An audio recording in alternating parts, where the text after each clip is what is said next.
ठाकरे यांनी मुख्यमंत्री देवेंद्र फडणवीस यांची भेट घेतली आणि राज्याला स्वतंत्र गृहमंत्री हवा अशी मागणी त्यांनी पुन्हा एकदा केली आहे। शिवसेना पक्षप्रमुख उद्धव ठाकरे यांनी पुन्हा एकदा ही मागणी लावून धरली आहे। मुख्यमंत्री देवेंद्र फडणवीसांसोबत जी चर्चा झाली त्या चर्चेमध्ये उद्धव ठाकरेंनी ही मागणी केली आहे। पोलीस पत्नींसह उद्धव ठाकरेंनी मुख्यमंत्र्यांची भेट घेतली आणि पोलिसांच्या व्यथा जाणून घेण्यासाठी एक समिती स्थापन केली जाईल असं आश्वासन या बैठकीमध्ये मुख्यमंत्र्यांनी दिलं आहे। उद्धव ठाकरे आणि पोलिसांच्या पत्नींनी मुख्यमंत्र्यांची भेट घेऊन पोलिसांवरचे वाढते हल्ले आणि त्यांच्या व्यथा या मुख्यमंत्र्यांसमोर मांडल्या। राजू सोनवणे आपले प्रतिनिधी फोन लाईनवरून आपल्याबरोबर आहेत। राजू, पोलीस पत्नींनी म्हणजे विलास शिंदे यांचा मृत्यू झाल्यानंतर पोलीस पत्नींनी सुद्धा एक मोहीम उघडली आहे। राज ठाकरेंची भेट घेतली, मग आता त्यांनी उद्धव ठाकरेंची भेट घेतली आणि आपल्या व्यथा आता थेट मुख्यमंत्र्यांसमोर त्यांनी मांडल्या आहेत। काय मागण्या एकंदरीत या महिलांनी मुख्यमंत्र्यांसमोर ठेवल्या आहेत? रजिता, पोलिसांवरील वाढते हल्ले जे आहे ते पाहून पहिल्यांदा राज ठाकरे नंतर उद्धव ठाकरे आणि आज मुख्यमंत्र्यांची भेट घेतलेली आहे। यावेळेस उद्धव ठाकरे त्याप्रमाणे गृहराज्यमंत्री दीपक केसरकर सुद्धा उपस्थित यांना अनेक आश्वासन दिलेले आहेत।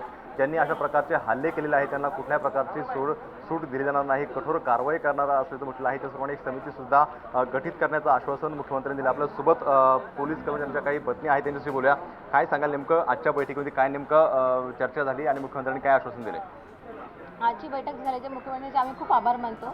त्यांनी आज आम्हाला खूप वेळ दिली आणि जे आमची व्यथा आहेत ते मांडलेले आहेत त्यांनी ते ऐकून घेतल्या। प्लस आमचा जो पहिला मुद्दा होता तो विलास शिंदे साहेबांचे जे हल्ले झाले त्याच्यावरती थोडं एक संरक्षण कायदा काढला पाहिजे।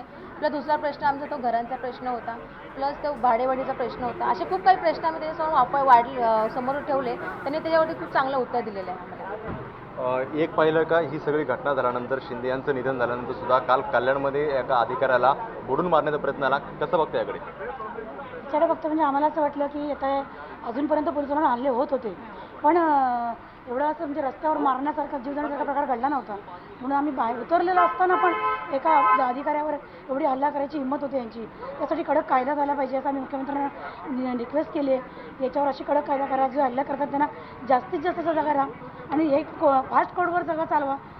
आरामशीर असे म्हणजे कधी पण त्याचा इजड येतो, त्याच्यामुळे लोक बेफाम झालेले आहेत। तेव्हा फास्ट कोडवर केस चालवून लवकरात लवकर निर्णय द्या, लवकरात लवकर त्याला शिक्षा व्हा।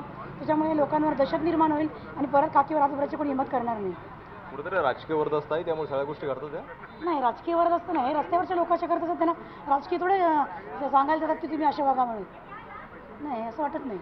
मुख्यमंत्र्यांनी एक समिती गठीत करण्याचं आश्वासन दिलेलं आहे। नेमकं कशा प्रकारची समिती असणार आहे, काय नेमकं मुख्यमंत्र्यांनी सांगितलं आहे? आम्ही पोलिसांवर होणारे सतत हल्ले ह्याच्यासाठी आम्ही पोलिसांना हे काय करू शकत नाही, म्हणून आम्ही त्यांच्या पोलीस पत्नी एकत्र झालोय का तर आमच्या ह्याच्यावर कुठेतरी हे थांबलं पाहिजे। आज पोलीस अधिकाऱ्यांवर हात उचलले जातात। सर्वसामान्यांमध्ये पोलिसांची प्रतिमा खूप उचलत चालले, लहानांपासून मोठ्यापर्यंत पोलिसांना काहीही मान देत नाहीये। त्याच्यामुळे आम्ही आज पोलीस पत्नी हा पेटून उठलेलं का तर आमचा पोलीस घराबाहेर पडणार असुरक्षित झालेला आहे, तर त्याला सुरक्षितता कोणतरी द्यावी। आज तो जगाला सुरक्षितता देतोय पण तो स्वतः सुरक्षित आहे।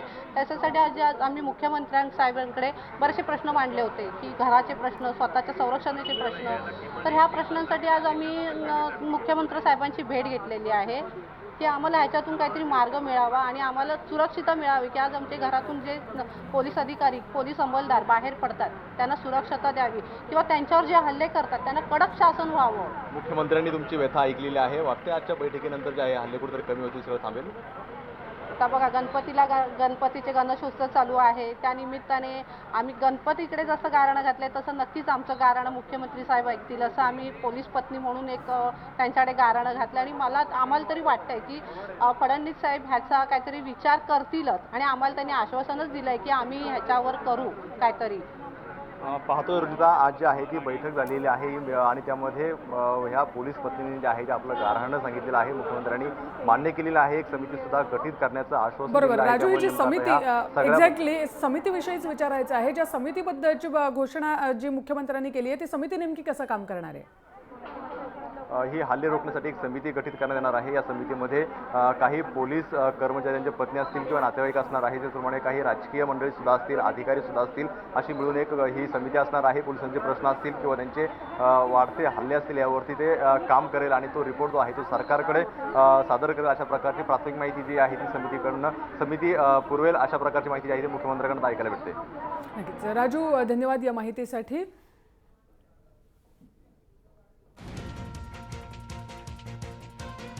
दरम्यान बैठक झाल्यानंतर उद्धव ठाकरे यांनी काय प्रतिक्रिया दिली आहे मीडियाशी बोलताना ते ऐकूया. चांगले आहेत, परंतु त्यांचा व्याप हा खूप मोठा आहे आणि म्हणून मला असं वाटतं की जर का ते स्वतःहून काही लक्ष अधिक चांगल्या पद्धतीने देत असतील, जसं आज ही कमिटी एक स्थापन करण्याचा त्यांनी निर्णय घेतला. कमिटी निर्माण झाल्यानंतर बाबा त्या कमिटीकडनं काही शिफारशी आल्या तर त्याच्यावरती ताबडतोब निर्णय घेतला गेला पाहिजे आणि निर्णय घेतल्यानंतर नुसता निर्णय घेऊन नाही, जसं आता यांना सांगितलं की घराबद्दल एक बाबा तुम्हाला भूखंड असेल किंवा काही पैशांची तरतूद असेल ही आम्ही करतो आहोत, ती जर का केली गेली असेल आणि ती कागदावरच राहणार असेल तर त्याचा उपयोग नाही आणि त्याचा पाठपुरावा जर का व्यवस्थितपणे केला जात असेल तर नुसतं आम्हाला काही हाऊस म्हणून काही स्वतंत्र गृहमंत्र्याची मागणी नाही आहे. या पोलीस कर्मचाऱ्यांना सुद्धा, पोलिसांना सुद्धा आणि एकूण समाजाला आणि राज्याला व्यवस्थित कारभार करणारा एखादा मंत्री पाहिजे, गृहमंत्री पाहिजे आणि सर्वच खात्याचे मंत्री हे व्यवस्थित कारभार करणारे असले तर तक्रारच राहणार नाही. उद्धव ठाकरे आज काही पोलीस पत्नींना बरोबर घेऊन मुख्यमंत्र्यांची भेट घेण्यासाठी गेले होते आणि त्यावेळी स्वतंत्र गृहमंत्री राज्याला हवा अशी एक मागणी त्यांनी केलेली आहे आणि दरम्यान पोलिसांचं मनोबल उंचावेल अशीच कारवाई करण्यात येईल आणि पोलिसांवरील हल्ल्याची गंभीर दखल घेण्यात येईल. हल्लेखोरांना योग्य शासन होईल आणि कुठल्याही दबावाला पोलीस दल बळी पडणार नाही असं गृहराज्यमंत्री दीपक केसरकर यांनी म्हटलंय. त्यांच्याशी बातचीत केली आमचे प्रतिनिधी राजू सोनावणे यांनी. राज्यमंत्री दीपक केसरकर आहेत. सर, काय सांगाल, राज्यभरामध्ये पोलिसांवरती हल्ले वाढताना दिसतात, काल कल्याणमध्ये सुद्धा एका अधिकाऱ्याला बुडून मारण्याचा प्रयत्न झाला, काय नेमकी कारवाई करणार आहात? पोलिसांचं मनोधैर्य उच्च राहील अशीच कारवाई पोलीस दलाकडून होईल, महाराष्ट्र शासनाकडून होईल.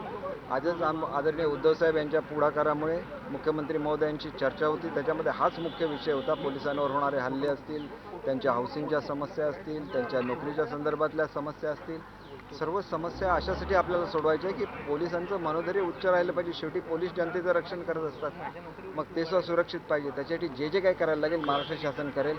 असं जे म्हटलं जातं की राजकीय दबाव वगैरे आला, कुठल्याही राजकीय दबावाला बळी न पडता राज्य शासन आणि पोलीस दल आवश्यक ती कारवाई करेल. मात्र कालचा जो काही व्हिडिओ आहे तो व्हायरल झालेला आहे, वरिष्ठ अधिकाऱ्याला बुडून मारताना तो व्हिडिओ आहे. याबद्दल मुख्यमंत्र्यांनी काय नेमकं आश्वासन दिलेलं आहे आणि जे कार्यकर्ते आहेत ते स्थानिक आमदारचे कार्यकर्ते असं समोर येते? एक गोष्ट अशी आहे की पोलीस दलामध्ये आणि विशेषतः गृह खात्यामध्ये बोलायचं कमी असतात आणि ॲक्शन करून दाखवायचे असतात. तुम्हाला डेफिनेटली अशी ॲक्शन दिसेल की ज्याच्यामुळे पोलीस अधिक सुरक्षित होतील, त्यांचं मनोधैर्य वाढेल. कुठल्याही दबावाला मुख्यमंत्री महोदय कधी बळी पडलेले नाही, उद्धवसाहेब कधी बळी पडलेले नाहीत. आम्ही कोणीही त्यांचे सहकारी कुठल्याही दबावाला बळी पडणार नाही. योग्य अशी कारवाई केली जाईल जेणेकरून एक धडा लोकांच्या समोर दिला जाईल की पोलिसांना हात लावणं सोपं नसतं आणि त्याच्यापासून निघून जाणं सुद्धा त्याच्यापेक्षा कठीण असतं. महाराष्ट्राचं पोलीस दल भारतातलं उत्कृष्ट आहे, ते भारतातलं उत्कृष्ट पोलीस दलच राहील एवढी मी आपल्याला खात्री देतो. आता कुठल्याही दबावाला बळी पडणार नाही. हे पोलिसांवरील अशा प्रकारचे हल्ले आणि होत असतील तर त्याला सडोतर उत्तर दिलं, कुठल्या प्रकारचा दबाव न झुगारता पोलिसांवरती जे हल्ले करतील त्याच्यावरती कठोर कारवाई करण्याचं गृहमंत्री जे आहे दीपक केसरकर यांनी म्हटलं आहे. कॅमेरामॅन मंगेश राजू सोनवणे, जय महाराष्ट्र, मुंबई.